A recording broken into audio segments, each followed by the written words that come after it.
என்னை பொறுத்தவரையில் அஞ்சாமையும் மன உறுதியும் தான் அழகு. அஞ்சாமையும் மன உறுதியும் அநீதி கண்டு எதிரியின் அநீத ஆற்றல் கண்டு அஞ்சாமல் நெஞ்சு நிறுத்தி களம் நின்று போராடுகிறவர்கள் தான் இந்த உலகத்திலே அழகானவர்கள். தமிழகத்தில் எஸ்டிபிஐ அழகானவர்கள்.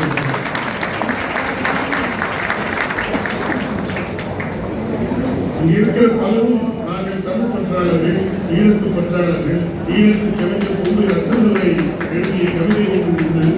வா பகையே வா வந்தியம் நெஞ்சு ஏறி மீதி பூவாகவும் மிஞ்சாகவும் மரம் நோக்கி கொண்டு வேலை தரித்து விழித்து ஆயினும் அடிப்படியோ என்பதை மட்டும் நினைவு வைத்து அதுதான் வீரத்தினுடைய அழகு. வா பகையே வந்தியம் நெஞ்சேறி மீதி பூவாகவும் மிஞ்சாகவும் மரம் நோக்கி கொண்டு வேலை தரித்து விழித்து ஆயினும் அடிப்படியோ என்கின்ற உணர்வோடு தமிழகத்திலே களமாடி கொண்டிருக்கிற ஒரு பேரியக்கம் என்றால் எஸ்டிபிஐ கட்சி.